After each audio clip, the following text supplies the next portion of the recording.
നമസ്കാരം, പുതിയൊരു വീഡിയോയിലേക്ക് എല്ലാവർക്കും സ്വാഗതം.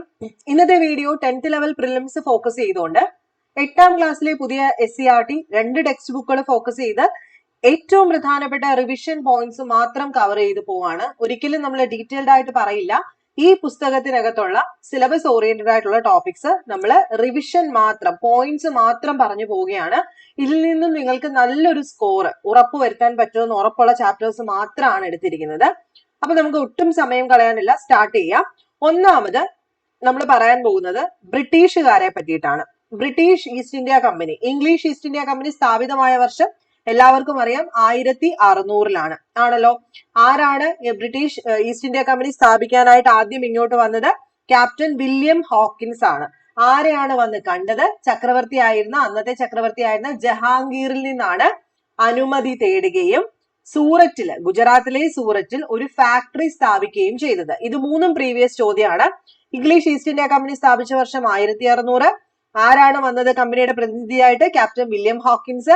അന്നത്തെ മുഗൾ ചക്രവർത്തി ആയിരുന്നു ജഹാംഗീർ. ജഹാംഗീറിന്റെ കയ്യിൽ നിന്നും അനുമതി വാങ്ങിച്ച് ഇംഗ്ലീഷ് ഈസ്റ്റ് ഇന്ത്യ കമ്പനി ആദ്യമായി ഫാക്ടറി സ്ഥാപിച്ചത് ഗുജറാത്തിലെ സൂററ്റിലാണ്. അതിനുശേഷമാണ് കമ്പനി ഫാക്ടറികൾ എവിടെയൊക്കെ തുടങ്ങിയത്? മദ്രാസ്, ബോംബെ, കൽക്കട്ട. മദ്രാസ്, ബോംബെ, കൽക്കട്ട. ഇത്രയും കാര്യത്തിൽ സംശയമില്ലല്ലോ. ദെൻ നോക്കുക, ബ്രിട്ടീഷുകാർ ഇന്ത്യയിൽ രാഷ്ട്രീയ ആധിപത്യം സ്ഥാപിച്ചത് ഏത് യുദ്ധത്തോടു കൂടി? പ്ലാസി യുദ്ധത്തോടു കൂടിയിട്ടാണ്. പ്ലാസി യുദ്ധം നടന്ന വർഷം 1757 അന്നത്തെ ബംഗാളിലെ നവാബാണ് സിറാജുദ്ദൗള. സിറാജുദ്ദൗളയെ റോബർട്ട് ക്ലൈവിന്റെ നേതൃത്വത്തിലുള്ള ഇംഗ്ലീഷ് ഈസ്റ്റ് ഇന്ത്യ കമ്പനിയുടെ സൈന്യം യുദ്ധത്തിൽ പരാജയപ്പെടുത്തി. പ്ലാസി യുദ്ധം ആരൊക്കെ തമ്മിലായിരുന്നു? റോബർട്ട് ക്ലൈവും സിറാജുദ്ദൗള, ബംഗാളിലെ നവാബായ സിറാജുദ്ദൗളയും തമ്മിൽ 1757 പ്ലാസി യുദ്ധം. പ്ലാസി യുദ്ധത്തോടു കൂടിയിട്ടാണ് ഇന്ത്യയില് ബ്രിട്ടീഷുകാർ രാഷ്ട്രീയ ആധിപത്യം സ്ഥാപിക്കുന്നത്. ഓക്കെ, അതുപോലെ ബംഗാളിലെ ഭൂനികുതി കൊണ്ട് ബ്രിട്ടീഷുകാർ സൈനിക ശക്തി മെച്ചപ്പെടുത്തുകയും രാജ്യത്തിന്റെ ബാക്കി ഭാഗങ്ങൾ കീഴടക്കാനുള്ള പണം സ്വരൂപിക്കുകയും ചെയ്യുകയും 1764 അടുത്ത യുദ്ധം ഏതായിരുന്നു? ബക്സാർ യുദ്ധമാണ്. ബക്സാർ യുദ്ധം. ബക്സാർ എന്ന സ്ഥലത്ത് വെച്ചിട്ടുള്ള യുദ്ധത്തോടു കൂടിയിട്ടാണ് ബീഹാർ, ബംഗാൾ, ഒറീസ എന്നീ പ്രൊവിൻസസിൽ നികുതി പിരിക്കാനുള്ള അവകാശം കമ്പനി സ്വന്തമാക്കിയത്. ബക്സാർ യുദ്ധം 1764, പ്ലാസി യുദ്ധം 1757 ആണല്ലോ. പിന്നീട് മുഗൾ ഭരണാധികാരിയായിരുന്ന ഷാ ആലം സെക്കൻഡ്, ആവാദിലെ നവാബായിരുന്ന ഷുജാ ഉദ്ദൗള, ബംഗാളിലെ നവാബായിരുന്ന മിർ ഖാസിം എന്നിവരുടെ സംയുക്ത സൈന്യത്തെ ബ്രിട്ടീഷുകാർ ബക്സാർ യുദ്ധത്തിൽ പരാജയപ്പെടുത്തി. ഇതെല്ലാം പ്രീവിയസ് ചോദ്യങ്ങളാണ്. പിന്നെ ഇവിടെ ബോക്സിൽ കൊടുത്തിരിക്കുന്നത് നോക്കുക, 1639 മദ്രാസ് തുറമുഖത്തിന്റെ ചുങ്ക വരുമാനത്തിന്റെ പകുതി നൽകണമെന്ന ഉപാധിയോടുകൂടി പ്രാദേശിക രാജാവായിരുന്ന ദമർല വെങ്കടാദ്രി നായക ദീർഘകാലത്തേക്ക് മദ്രാസ് തുറമുഖം ബ്രിട്ടീഷുകാർക്ക് നൽകിയിട്ടുണ്ടായിരുന്നു. ഇതൊക്കെ പുതിയ SCERT ടെക്സ്റ്റ് ബുക്ക് ആണ്, ചോദിക്കാൻ സാധ്യതയുണ്ട്. 1639 മദ്രാസ് തുറമുഖത്തിന്റെ ചുങ്ക വരുമാനത്തിന്റെ പകുതി നൽകണം എന്ന ഉപാധിയോടുകൂടി അവിടുത്തെ പ്രാദേശിക രാജാവായിരുന്ന ദമർല വെങ്കടാദ്രി നായക ദീർഘകാലത്തേക്ക് മദ്രാസ് തുറമുഖം ആർക്ക് കൊടുത്തു? ബ്രിട്ടീഷുകാർക്ക്. പിന്നെ നമുക്ക് എല്ലാവർക്കും അറിയാം 1662 പോർച്ചുഗീസ് രാജകുമാരിയായ കാദറിനെ വിവാഹം ചെയ്തപ്പം ബ്രിട്ടീഷ് രാജാവ് ചാൾസ് സെക്കൻഡ് രണ്ടാമന് ഉപഹാരമായി ലഭിച്ച പ്രദേശമായിരുന്നു ബോംബെ. ഇത് പിന്നീട് ഇംഗ്ലീഷ് ഈസ്റ്റ് ഇന്ത്യ കമ്പനിക്ക് കിട്ടി 1662. പിന്നെ 1698 സുധാനദി, കാലിക്കട്ട, ഗോവിന്ദ്പൂർ എന്നീ 3 ഗ്രാമങ്ങൾക്ക് ചുറ്റും ബ്രിട്ടീഷുകാർ പണിതൊരു കോട്ടയാണ് വില്യം കോട്ട, അല്ലെ? Fort of William. ഈ പ്രദേശമാണ് പിന്നീട് കൽക്കട്ട എന്നറിയപ്പെട്ടത്. കൽക്കട്ടയും ബ്രിട്ടീഷുകാരും തമ്മിലുള്ള ബന്ധമൊക്കെ നമുക്ക് കൃത്യമായിട്ട് അറിയാവുന്നതാണ്. 1698 സുധനിധി, കാലിക്കട്ട, ഗോവിന്ദ്പൂർ എന്നീ 3 ഗ്രാമങ്ങൾക്ക് ചുറ്റും ബ്രിട്ടീഷുകാർ ഒരു കോട്ട പണിഞ്ഞു. ആ കോട്ടയുടെ പേരെന്താ? വില്യം കോട്ട. ഇതാണ് പിന്നീട് കൽക്കട്ടയായിട്ട്, ഈ ഒരു പട്ടണമാണ് പിന്നീട് കൽക്കട്ടയായിട്ട് മാറിയത്. ഓക്കെ, ഇത്രയും കാര്യത്തിനകത്ത് സംശയമില്ലല്ലോ. ദെൻ നമുക്ക് പറയാനുള്ളത് നാട്ടുരാജ്യങ്ങളും കമ്പനികളും എന്നുള്ള ഒരു സെക്ഷനകത്ത് കൃത്യമായിട്ട് ഓർത്തു വെച്ചേക്കാം. നമ്മുടെ സൈന്യവും മൈസൂർ സുൽത്താൻ എന്ന് പറയുമ്പോൾ ടിപ്പു സുൽത്താനുമായിട്ട് നടന്നിട്ടുള്ള ഏറ്റുമുട്ടലിനെ പറ്റിയിട്ട് സ്ഥിരമായിട്ട് ചോദിക്കാറുണ്ട്. ആംഗ്ലോ മൈസൂർ യുദ്ധങ്ങൾ, അല്ലെ? മൈസൂർ ഭരണാധികാരിയായിരുന്ന ഹൈദരാലിയും മകൻ ടിപ്പു സുൽത്താനും മൈസൂർ സേനയും അങ്ങനെ 4 വട്ടം ഇംഗ്ലീഷ് ഈസ്റ്റ് ഇന്ത്യ കമ്പനിയും മൈസൂർ സുൽത്താൻമാരും തമ്മിൽ ഏറ്റുമുട്ടിയിട്ടുണ്ട്. അതിനകത്ത് 1782 ഹൈദരലിയുടെ മരണാനന്തരം ടിപ്പു സുൽത്താൻ മൈസൂർ സേനയെ നയിക്കുകയും 799 4ാം മൈസൂർ യുദ്ധത്തില് കമ്പനി സൈന്യം ടിപ്പു സുൽത്താനെ വധിച്ചു. നാലാം മൈസൂർ യുദ്ധം നടക്കുന്നത് 1799 ശ്രീരംഗപട്ടണ ഉടമ്പടിയൊക്കെ സ്ഥിരമായിട്ട് ചോദിക്കാറുണ്ട്, പഠിച്ചു വെക്കുക. 1782 ഹൈദരലിയുടെ മരണം. 1799 നാലാം മൈസൂർ യുദ്ധത്തിലാണ് ടിപ്പു സുൽത്താനെ ഇവര് കൊല്ലുന്നത്. പിന്നീട് ആംഗ്ലോ മറാത്ത യുദ്ധങ്ങൾ, മറാത്ത രാജ്യവും ഇംഗ്ലീഷ് ഈസ്റ്റ് ഇന്ത്യ കമ്പനിയും തമ്മിൽ ഉണ്ടായിരുന്നതാണ് ആംഗ്ലോ മറാത്ത യുദ്ധങ്ങള്. മൂന്നാം ആംഗ്ലോ മറാത്ത യുദ്ധത്തോടുകൂടി മറാത്തയും ബ്രിട്ടീഷുകാരുടെ കയ്യിലായി. പിന്നെ എന്തുണ്ട്, സിഖുകാരുമായിട്ട് ആംഗ്ലോ സിഖ് യുദ്ധമുണ്ട്, അതോടുകൂടി പഞ്ചാബും ഇവര് കൈക്കലാക്കി. ഓക്കെ, അതുകൂട്ടത്തിൽ തന്നെ ഇവിടെ സ്ഥിരമായിട്ട് PSC ചോദിക്കുന്ന കുറച്ച് കാര്യങ്ങൾ കൃത്യമായിട്ട് ഓർത്തു വെച്ചേക്കുക പരീക്ഷയ്ക്ക്. ബ്രിട്ടീഷുകാർ നടപ്പിലാക്കിയ നികുതി നയങ്ങൾ ഏതൊക്കെയായിരുന്നു? ശാശ്വത ഭൂനികുതി വ്യവസ്ഥ, വർഷം 1793. പെർമനന്റ് ലാൻഡ് റവന്യൂ സെറ്റിൽമെന്റ് എവിടൊക്കെയാണ് നടപ്പാക്കിയത്? ബംഗാൾ, ബീഹാർ, ഒറീസയില് ശാശ്വത ഭൂനികുതി വ്യവസ്ഥ 1793 നടപ്പിലാക്കിയത് ആരാണെന്ന് സ്ഥിരം ചോദിക്കും. കോൺവാലിസ് പ്രഭുവാണ്. എന്താ പ്രത്യേകത? ഭൂ ഉടമകളായിരുന്ന സെമീന്ദാർമാർ ബ്രിട്ടീഷുകാർക്ക് വേണ്ടി ഉയർന്ന നികുതി പിരിച്ചു. വിളവിലുള്ള ഏറ്റക്കുറച്ചിലുകൾ ഒന്നും പരിഗണിക്കാതെ കൃത്യമായിട്ട് കർഷകര് നികുതി കൊടുക്കണം. അതാണ് ശാശ്വത ഭൂനികുതി വ്യവസ്ഥ. പെർമനന്റ് സെറ്റിൽമെന്റ് ആക്ട് എന്നൊക്കെ നമുക്ക് വേണമെങ്കിൽ പറയാം. 1793 ബംഗാൾ, ബീഹാർ, ഒറീസ നടപ്പിലാക്കിയത് കോൺവാലിസ് പ്രഭു. 2 റയഡ്വാരി സമ്പ്രദായം 1820, മഹൽവാരി സമ്പ്രദായം 1822. റയഡ്വാരി സമ്പ്രദായം നടപ്പിലാക്കിയത് ദക്ഷിണേന്ത്യ ഡെക്കാണില് നടപ്പിലാക്കിയത് മൺട്രോ, അലക്സാണ്ടർ റീഡും മൺട്രോയുമാണ് റയട്ട്വാരി. ഹോൾട്ട് മെക്കൻസി ആണ് മഹൽവാരി. സ്ഥിരം ചോദിക്കാറുള്ള ചോദ്യമാണ്. ഹോൾട്ട് മെക്കൻസി മഹൽവാരി സമ്പ്രദായം, റയഡ്വാരി സമ്പ്രദായം കൊണ്ടുവന്നത് Alexander Read and Thomas Munro. Ryotwari സമ്പ്രദായം 1820, മഹൽവാരി സിസ്റ്റം 1822. എന്താ റയഡ്വാരി സമ്പ്രദായം? കർഷകരെയാണ് ഭൂ ഉടമകളായി പരിഗണിക്കുന്നത്. ബ്രിട്ടീഷുകാർ കർഷകരിൽ നിന്നും നേരിട്ട് നികുതി പിരിക്കും. അപ്പം ആരാണോ പിരിക്കാൻ പോകുന്നത്? കർഷകരുടെ കയ്യിൽ നിന്നും ബ്രിട്ടീഷുകാർ നേരിട്ടാണ്. എൻ കേസ് നികുതി കൊടുത്തില്ലെങ്കിൽ അവര് ഭൂമി ബ്രിട്ടീഷുകാർ നേരിട്ട് പിടിച്ചെടുക്കും. അതാണ് റയഡ്വാരി സമ്പ്രദായം. Alexander Read and Thomas Munro. എവിടെയാണ്? ദക്ഷിണേന്ത്യ ഡെക്കാൻ സ്ഥലങ്ങളിലാണ്. ഇനി ഉത്തരേന്ത്യയിലേക്ക് വരുമ്പോൾ മധ്യേന്ത്യ, പഞ്ചാബിലും, ഉത്തരേന്ത്യ, മധ്യ ഇന്ത്യയിലും പഞ്ചാബിലുമാണ് മഹൽവാരി സമ്പ്രദായം.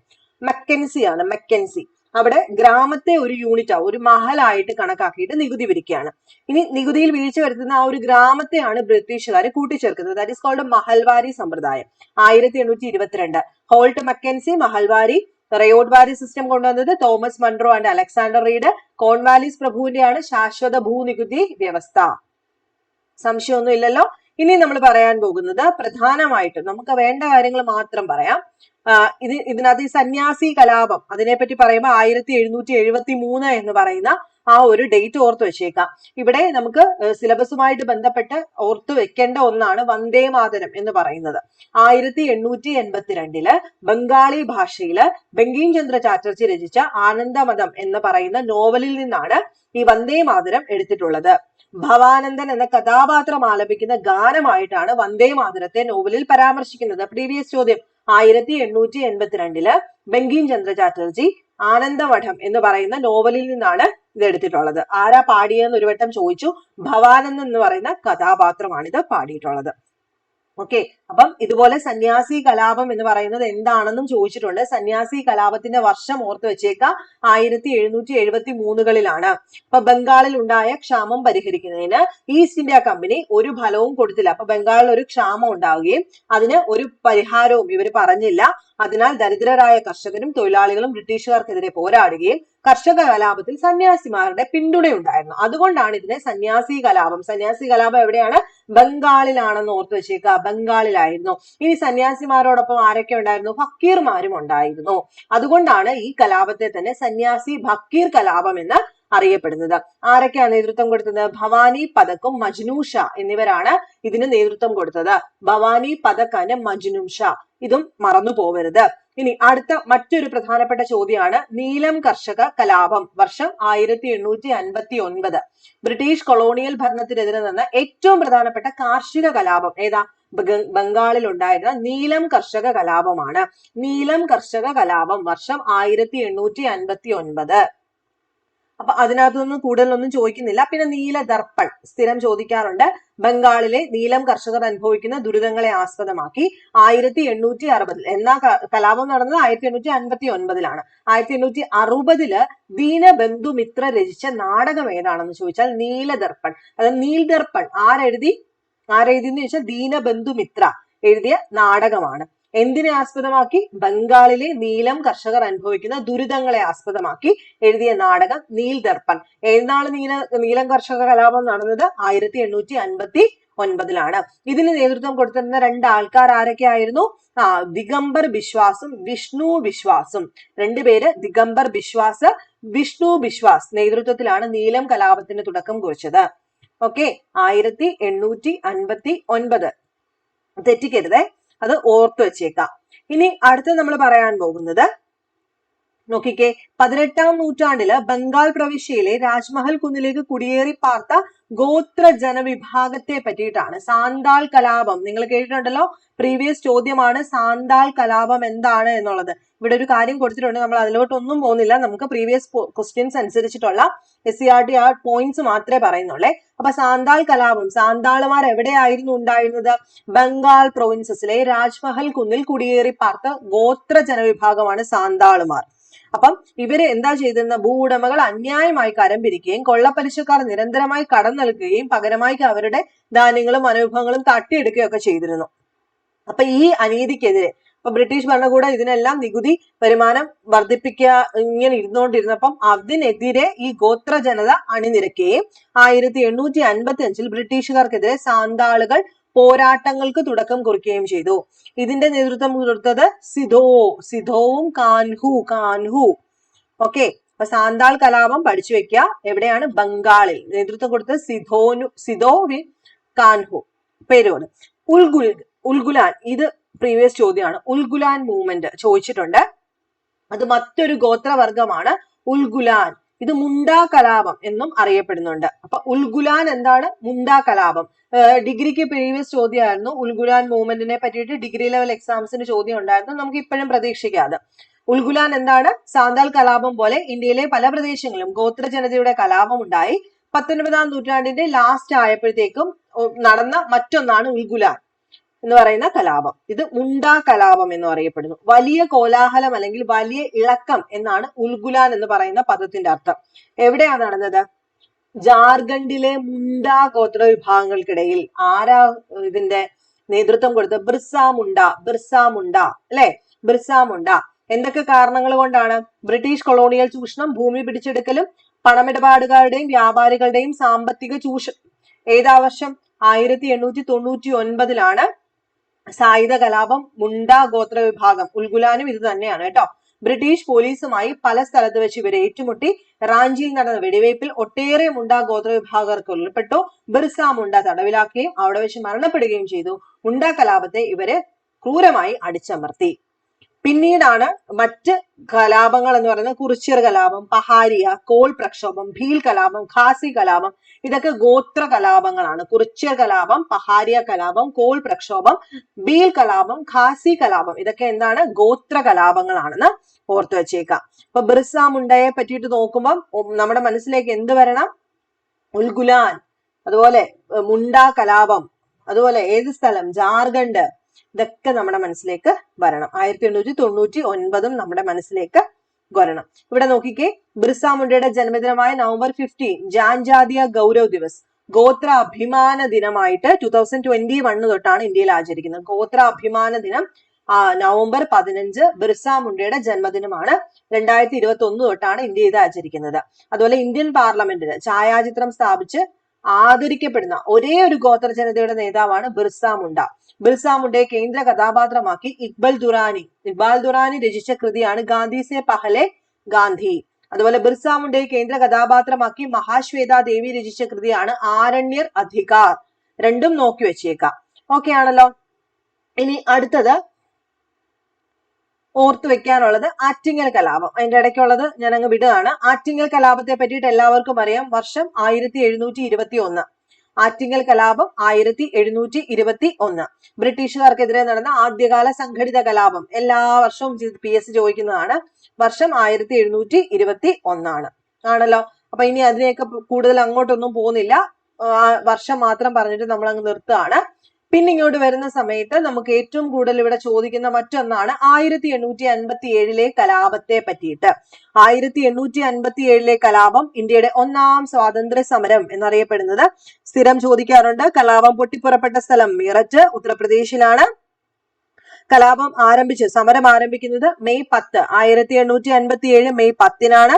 മൃഗക്കൊഴുപ്പ് പുരട്ടിയ പുതിയതരം തിരകൾ നിറച്ച എൻഫീൽഡ് തോക്ക് ഉപയോഗിച്ച് വെടിവെക്കാൻ ഇന്ത്യൻ ഭടന്മാരെ നിർബന്ധിച്ചതാണ് പെട്ടെന്നുണ്ടാവാനുള്ള കാരണം. ഇങ്ങനെയുള്ള പ്രധാനപ്പെട്ട പോയിന്റ്സ് ഒക്കെ നമുക്ക് അറിയാവുന്നതാണ്. അത് നമുക്ക് ഡീറ്റെയിൽഡ് ആയിട്ട് പറയാം കേട്ടോ. ഇത് കൂടാതെ ഈ ബ്രിട്ടീഷുകാർ നടപ്പിലാക്കിയ പല പ്രശ്നങ്ങളുണ്ടായിരുന്നു, പല ഭരണ പരിഷ്കാരങ്ങളുണ്ട്. അങ്ങനെയുള്ള പ്രധാനപ്പെട്ട 2 പരിഷ്കാരങ്ങൾ ഈ ഒന്നാം സ്വാതന്ത്ര്യ സമരത്തിലേക്ക് നയിച്ചു. ഒന്ന് എന്താ? സബ്സിഡിയറി അലയൻസ് പോളിസിയാണ്. സൈനിക സഹായ വ്യവസ്ഥ എന്ന് പറയും. എന്താണ് സൈനിക സഹായ വ്യവസ്ഥ എന്ന് എല്ലാവർക്കും അറിയാം. നമുക്ക് ഒന്നുകൂടെ നോക്കാം. ഇന്ത്യയില് ബ്രിട്ടീഷുകാരുടെ സാമ്രാജ്യ വികസനത്തിനും കൂടുതൽ അതീശത്വം ഉറപ്പാക്കുന്നതിനു വേണ്ടി ഗവർണർ ജനറൽ ആയിരുന്ന വെല്ലസ്ലി പ്രഭു. അപ്പൊ ഇത് ചോദിക്കാറുണ്ട്. ആരാണ് സൈനിക സഹായ വ്യവസ്ഥ നടപ്പിലാക്കിയത്? വെല്ലസ്ലി പ്രഭുവാണ് നടപ്പിലാക്കിയത്. അത് ഒരു പ്രീവിയസ് ചോദ്യമാണ്. എന്താ അത് കൊണ്ട് ഉദ്ദേശിക്കുന്നത്? അതായത് ഈ സൈനിക സഹായ വ്യവസ്ഥയിൽ ഏർപ്പെടുന്ന നാട്ടുരാജാവ് കമ്പനി സൈന്യത്തിന്റെ ഒരു യൂണിറ്റ് രാജ്യത്ത് സ്ഥാപിക്കണം, സ്ഥിരമായിട്ട് അവർക്ക് ചെലവിന് കൊടുക്കണം, അല്ലെ? അതുപോലെ കമ്പനിയുടെ അനുമതി ഇല്ലാതെ ഒരു യൂറോപ്യൻ രാജ്യങ്ങളുമായിട്ട് സഖ്യത്തിൽ ഏർപ്പെടാൻ പാടില്ല, തുടങ്ങിയിട്ടുള്ള കാര്യങ്ങളാണ് ഈ പറയുന്ന സബ്സിഡിയറി അലയൻസ് സൈനിക സഹായ വ്യവസ്ഥ. വെല്ലസ്ലി പ്രഭു. 2 ദത്തവകാശ നിരോധനമാണ്. അതായത് ഒരു പിന്തുടർച്ച അവകാശിയായിട്ട് ആൺമക്കൾ ഇല്ലാതെ മരിച്ചാൽ ആ നാട്ടുരാജ്യം ഇവർ ഏറ്റെടുക്കും. അതാണ് ദത്തവകാശ നിരോധന നിയമം. നടപ്പിലാക്കിയത് ഡൽഹൌസി പ്രഭു. ഈ 2 ചോദ്യങ്ങളും കൃത്യമായിട്ട് പഠിച്ചു വെക്കുക. അതുപോലെ ഈ 2 നിയമങ്ങൾ പ്രകാരം നിരവധി നാട്ടുരാജ്യങ്ങളെ ഇന്ത്യയോട് ചേർത്തു. ആദ്യമായിട്ട് ദത്തവകാശ നിരോധന നിയമപ്രകാരം കൂട്ടിച്ചേർത്തത് സത്താറയാണ്, നമ്മൾ പഠിച്ചിട്ടുണ്ട് അല്ലെ? ആവാദ് അഥവാ ആഹുദ് തുടങ്ങിയിട്ടുള്ള രാജ്യങ്ങളെല്ലാം ഇങ്ങനെ കൂട്ടിച്ചേർത്താണ്. അപ്പൊ 2 ചോദ്യങ്ങളാണ്. ഒന്ന് വെല്ലസ്ലി പ്രഭു, എന്ത്? സൈനിക സഹായ വ്യവസ്ഥ വെല്ലസ്ലി പ്രഭു, ദത്തവകാശ നിരോധനം ഡൽഹൌസി പ്രഭു. ഓക്കെ, അങ്ങനെ 1857 കലാപത്തിലേക്ക് വരുന്ന സമയത്ത് നമുക്ക് ചോദിക്കുന്ന പ്രധാനപ്പെട്ട കാര്യങ്ങൾ ഇതൊക്കെയാണ്. ഡൽഹിയില് കലാപത്തിന് നേതൃത്വം കൊടുത്തത് ബഹദൂർ ഷാ സെക്കൻഡും ജനറൽ ഭക്ത് ഖാനുമായിരുന്നു. ബഹദൂർ ഷാ സെക്കൻഡും ജനറൽ ഭക്ത് ഖാനുമായിരുന്നു. ഓക്കെ, അപ്പൊ അത് സ്ഥിരമായിട്ട് ചോദിക്കാറുണ്ട്. വിപ്ലവാനന്തരം ബഹദൂർ ഷാ സെക്കൻഡിനെ റങ്കൂണിലേക്കാണ് ഇവർ നാട് കടത്തിയത്. ആരായിരുന്നു ജനറൽ ഭക്ത് ഖാൻ? ബഹദൂർ ഷാ സെക്കൻഡ് സൈനിക ജനറൽ. ഝാൻസിയില് എല്ലാവർക്കും അറിയാം, ഝാൻസി റാണി ലക്ഷ്മിഭായ്.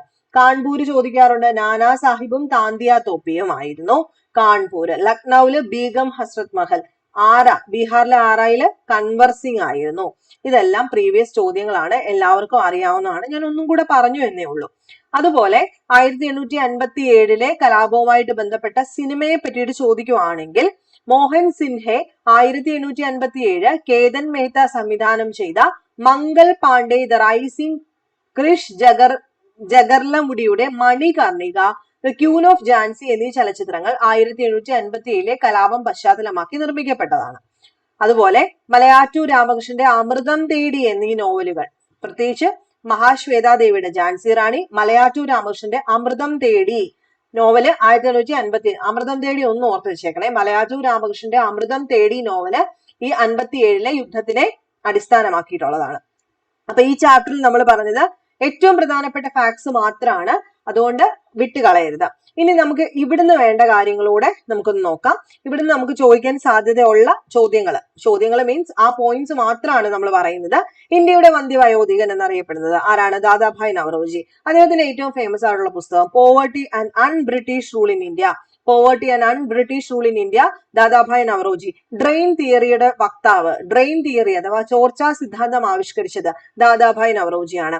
ബ്രിട്ടീഷ് ഭരണത്തിന്റെ സാമ്പത്തിക പ്രത്യാഘാതങ്ങൾ ചർച്ച ചെയ്യുന്നതിലൂടെ അദ്ദേഹം എക്സ്പ്ലെയിൻ ചെയ്തതാണ് ഡ്രെയിൻ തിയറി എന്ന് പറയുന്നത്. അത് പ്രീവിയസ് ചോദ്യമാണ് കേട്ടോ.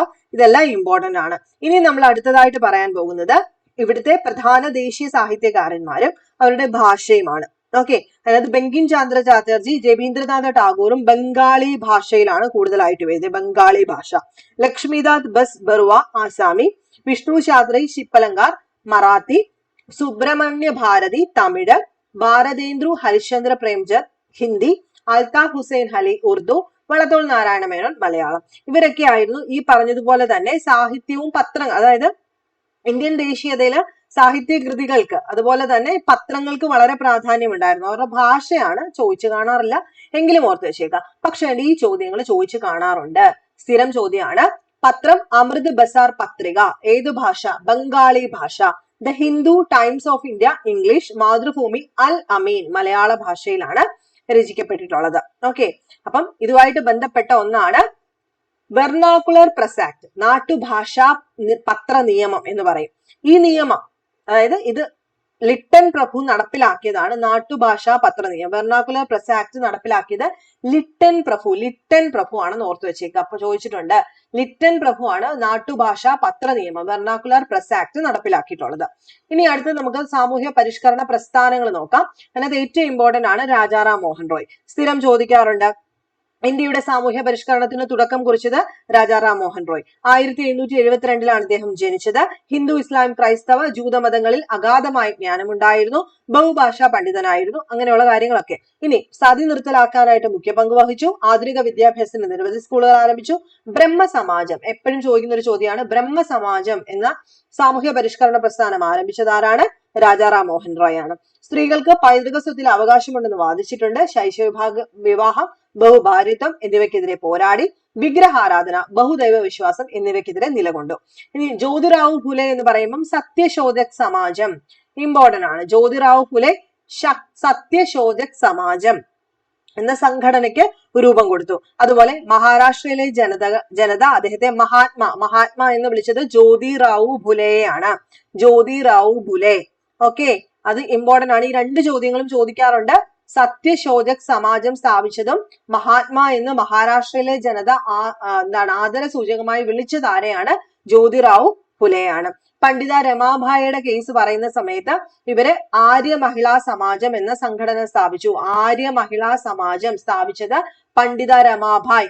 വിധവകളുടെ റീഹാബിലിറ്റേഷന് വേണ്ടിയിട്ട് ശാരദാ സദനം എന്ന അഭയകേന്ദ്രവും സ്ത്രീകൾക്ക് തൊഴിൽ പരിശീലനം നൽകുന്നതിനായിട്ട് മുക്തി മിഷൻ എന്ന പദ്ധതിയും ആരംഭിച്ചത് ആരാണ്? പണ്ഡിത രമാഭായ്. പണ്ഡിത എന്ന് പറയുന്ന ബഹുമതിയാണ് കേട്ടോ. കൽക്കട്ട സർവകലാശാലയിലെ അധ്യാപകർ രമാഭായിക്ക് കൊടുത്ത ബഹുമതിയാണ് പണ്ഡിത. അപ്പൊ ഓർത്തു വെച്ചേക്ക, ആര്യ മഹിളാ സമാജം സ്ഥാപിച്ചത് പണ്ഡിത രമാഭായ് ആണ്.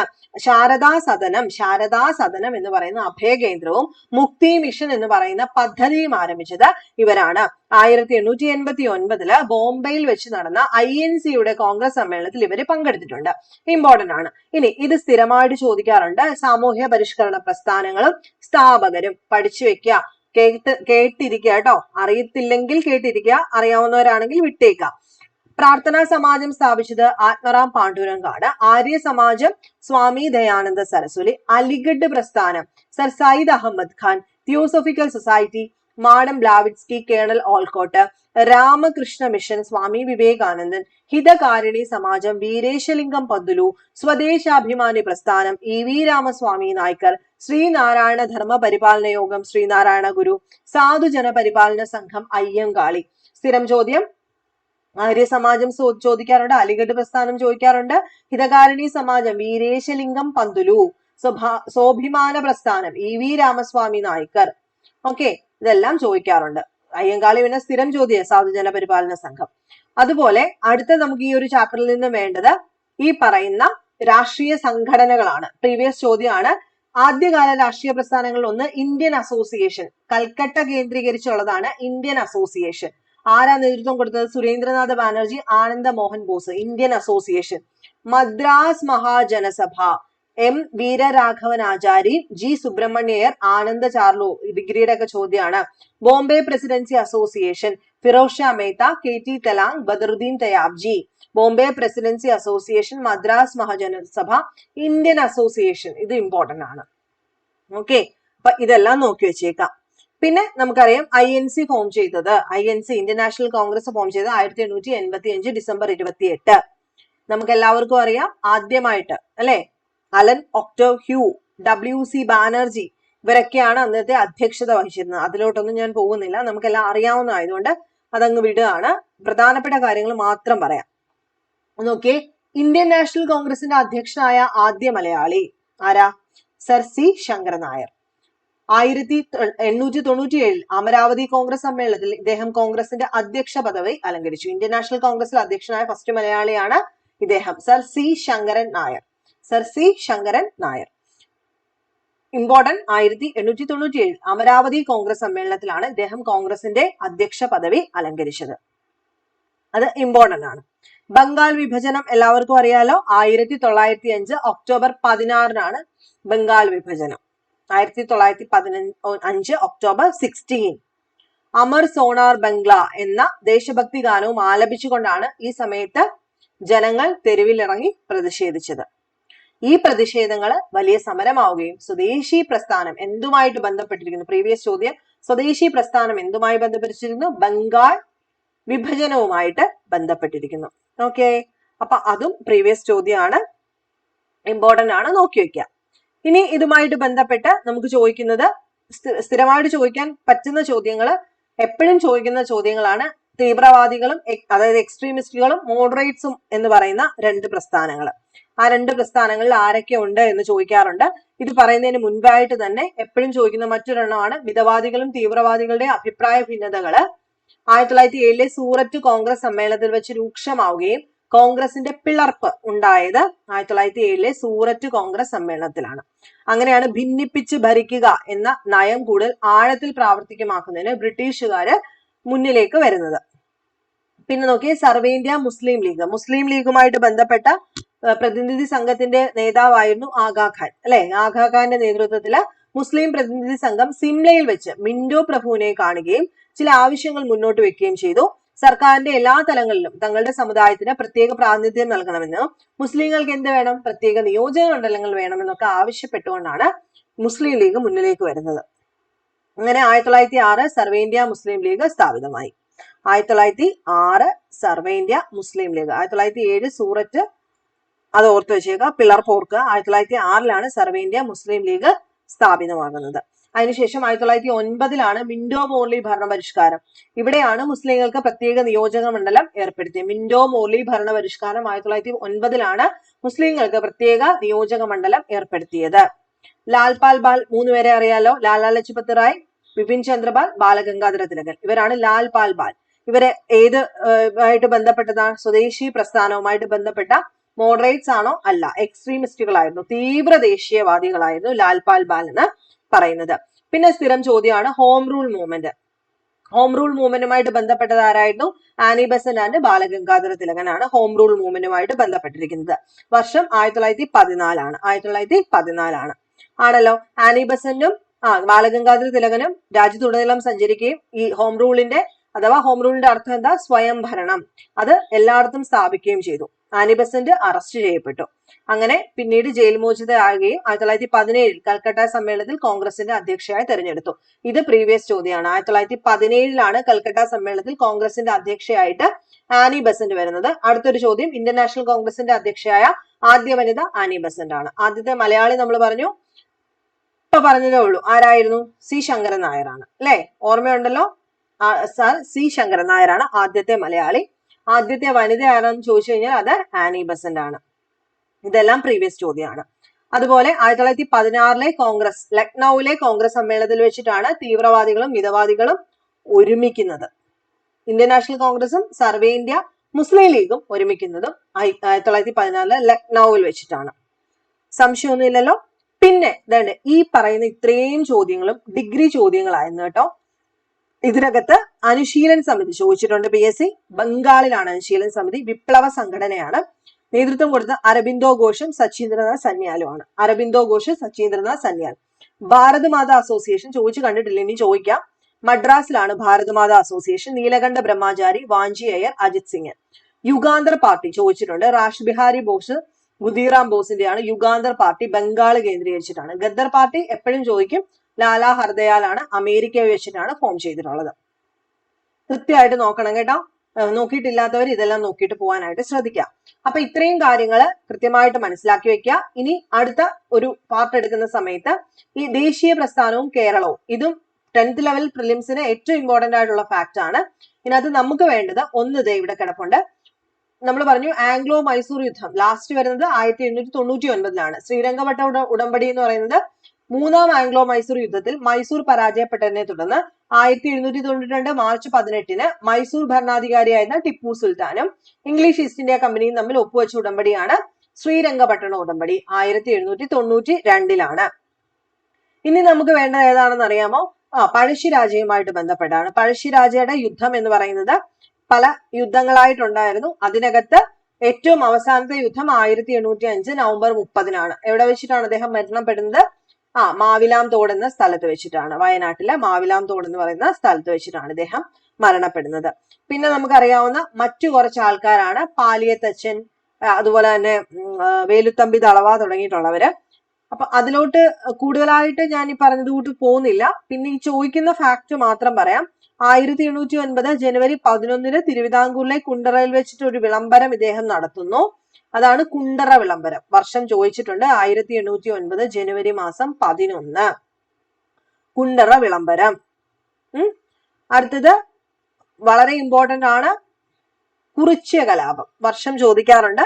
1812. നമ്മളിപ്പം ഉൽഗുലാൻ മൂവ്മെന്റ് പറഞ്ഞപ്പോ പറഞ്ഞു കുറിച്യ കലാപം. 1812 ഉണ്ടായിരുന്ന ഗോത്ര കലാപമാണ് കുറിച്യ കലാപം, വയനാട് കേന്ദ്രീകരിച്ച്. ആരായിരുന്നു നേതാവ്? രാമനമ്പി അഥവാ രാമമൂപ്പനായിരുന്നു ഇവരുടെ നേതാവ്. ഏതാണ് ലൊക്കേഷൻ? സുൽത്താൻ ബത്തേരിയിലും മാനന്തവാടിയിലും ഉണ്ടായിരുന്ന ബ്രിട്ടീഷ് സൈന്യത്തെയാണ് ഇവർ ആക്രമിച്ചത്. അപ്പൊ അത് പ്രീവിയസ് ചോദ്യമാണ്, എപ്പോഴും ചോദിക്കും. നിങ്ങൾക്ക് അറിയാം ഇതൊക്കെ, എങ്കിലും ഞാനൊന്ന് പറയുന്നതേ ഉള്ളൂ. പിന്നെ സാമൂഹ്യ പരിഷ്കർത്താക്കളെ പറ്റി നോക്കുമ്പോൾ ഒരിക്കലും വിട്ടുപോകരുത് വൈകുണ്ഠ സ്വാമികൾ. കേരളത്തിലെ ആദ്യകാല സാമൂഹ്യ പരിഷ്കർത്താക്കളിൽ ഒരാളായിരുന്നു. വിഗ്രഹാരാധനയുടെ യുക്തിരാഹിത്യം വെളിപ്പെടുത്തിക്കൊണ്ട് ദക്ഷിണേന്ത്യയിൽ കണ്ണാടി പ്രതിഷ്ഠ ആദ്യമായിട്ട് നടന്ന വൈകുണ്ഠസ്വാമി. സമത്വ സമാജം സ്ഥാപിച്ചു. ശ്രീനാരായണ ഗുരു ശ്രീനാരായണ ധർമ്മപരിപാലന യോഗ, അതുകൊണ്ട് വിദ്യ കൊണ്ട് പ്രബുദ്ധരാവാൻ ഉദ്ഘോഷിച്ചത് ഇദ്ദേഹമാണ്. 1888 അരുവിപ്പുറം പ്രതിഷ്ഠ നടത്തിയ ഇദ്ദേഹമാണ്, അല്ലെ? അതുപോലെ സഹോദരൻ അയ്യപ്പൻ, മഹാകവി Kumaranasan, doctor V Palpu, T K Madhavan തുടങ്ങിയ പരിഷ്കർത്താക്കളെ അദ്ദേഹത്തിന് ദർശനം സ്വാധീനിച്ചിട്ടുണ്ട്. കുര്യാക്കോസ് ഏലിയാസ് ചാവറ, അദ്ദേഹം എന്താണ്? സാമൂഹ്യ പരിഷ്കർത്താവായിരുന്നു, വിദ്യാഭ്യാസ പ്രവർത്തകനായിരുന്നു. അവശത അനുഭവിക്കുന്ന ജനവിഭാഗങ്ങൾക്കായിട്ട് അനാഥാലയങ്ങളും വിദ്യാലയങ്ങളും സ്ഥാപിച്ചു. ചട്ടമ്പി സ്വാമി സ്ഥിരം ചോദ്യമാണ്. ചട്ടമ്പി സ്വാമിയെ പറ്റിയിട്ട് ഒരിക്കലും നോക്കാതെ പോവരുത്. അയ്യങ്കാളി സ്ഥിരം ചോദ്യമാണ്. അടിസ്ഥാന ജനവിഭാഗങ്ങളുടെ അവകാശങ്ങൾക്കും ആത്മാഭിമാനത്തിനും സഞ്ചാര സ്വാതന്ത്ര്യത്തിനും വിദ്യാഭ്യാസത്തിനും വേണ്ടി പോരാടിയിട്ടുണ്ട്. വില്ലുവണ്ടി സമരം, കല്ലുമാല സമരം എന്നിവ ഇദ്ദേഹം നേതൃത്വം കൊടുത്തതാണ്. സാധുജന പരിപാലന സംഘത്തിന്റെ സ്ഥാപകനാണ്. മന്നത്ത് പത്മനാഭനെ പറ്റിയിട്ട് എല്ലാവർക്കും അറിയാം, NSSന്റെ ആണ്. അതുപോലെ തിരുവിതാംകൂർ മുസ്ലിം മഹാജനസഭ, വക്കം അബ്ദുൽ ഖാദർ മൗലവി, ഇമ്പോർട്ടന്റ് ആണ്, അദ്ദേഹത്തെ പറ്റി സ്ഥിരം ചോദിക്കും. അരയ സമാജം, KP കറുപ്പൻ, പ്രീവിയസ് ചോദ്യം. അരയ സമാജം, പണ്ഡിറ്റ് KP കറുപ്പൻ. VT ഭട്ടതിരിപ്പാടിന്റെയാണ് യോഗക്ഷേമ സഭ. ആത്മവിദ്യാ സംഘം, വാഗ്ഭടാനന്ദൻ, പ്രീവിയസ് ചോദ്യമാണ്.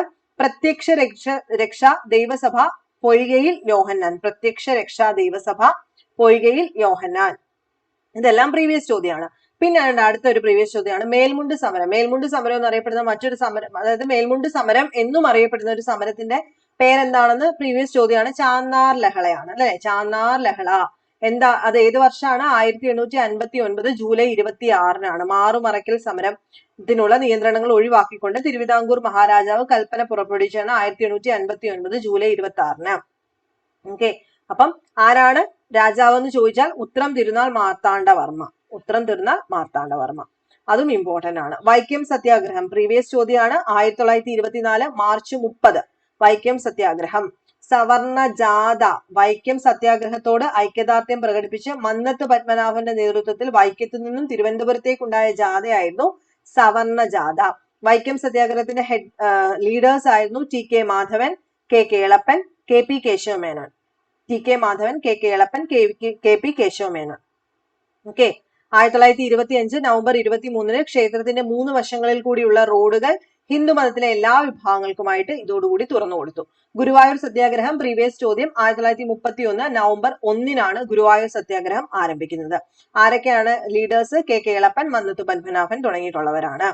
സമരത്തിന്റെ വോളണ്ടിയർ ക്യാപ്റ്റൻ ആയിരുന്നു AK ഗോപാലൻ, P കൃഷ്ണപിള്ള. ഇവരെ എന്താണ്? അവര് ക്രൂരമായിട്ട് മർദ്ദിച്ചു, ഓപ്പോസിറ്റ് നിൽക്കുന്നവരെ, അല്ലെ? അങ്ങനെ KK എളപ്പൻ ക്ഷേത്രത്തിന് മുന്നിൽ മരണം വരെ ഉപവാസം തുടങ്ങിയതോടെ ഒരുപാട് പേര് പിന്തുണയായിട്ട് എത്തി. ഒടുവിൽ ഗാന്ധിജിയുടെ നിർദ്ദേശപ്രകാരമാണ് ഇദ്ദേഹം ആ ഒരു നിരാഹാരം അവസാനിപ്പിക്കുന്നത്. അതും ഇമ്പോർട്ടന്റ് ആണ്. ദെൻ ആധുനിക കാലത്തെ മഹാത്ഭുതം, മിറാക്കിൾ ഓഫ് മോഡേൺ ടൈംസ് എന്നറിയപ്പെടുന്നത് ക്ഷേത്രപ്രവേശന വിളംബരം വർഷം 1936 നവംബർ 12. ആരാണ് പുറപ്പെടുവിച്ചത്? ചിത്തിര തിരുനാൾ ബാലരാമ വർമ്മയാണ്. ഗാന്ധിജിയാണ് ഇതിനെ ആധുനിക കാലത്തെ മഹാത്ഭുതം ക്ഷേത്രപ്രവേശന വിളംബരം. പാലിയം സത്യാഗ്രഹം പ്രീവിയസ് ചോദ്യമാണ്. ഏത് വർഷം? 47-48 ആണ് പാലിയം സത്യാഗ്രഹം. ഓക്കെ, അതും ഇമ്പോർട്ടന്റ് ആണ്. അപ്പൊ ഇത്രയും കാര്യങ്ങളെ ഞാൻ ഈ ഒരു ക്ലാസ്സിൽ ഡിസ്കസ് ചെയ്യുന്നുള്ളൂ. നിങ്ങൾക്കറിയാം ഈ പറഞ്ഞ ചോദ്യങ്ങളെല്ലാം തന്നെ എന്താണ്? പ്രീവിയസ് ചോദ്യങ്ങളാണ്. അപ്പൊ എന്തെങ്കിലും സംശയം ഉണ്ടെങ്കിൽ ചോദിക്കാം കേട്ടോ. ഇതെല്ലാം പ്രീവിയസ് ചോദ്യങ്ങളാണ്. ഇത്രയെങ്കിലും നമ്മൾ നോക്കിയിട്ട് പോയാൽ മിനിമം ഒരു 5-6 മാർക്കിനുള്ള ക്വസ്റ്റ്യൻസ് നമ്മൾ പറഞ്ഞു. നെക്സ്റ്റ് വീഡിയോയിൽ കാണാം. ബൈ.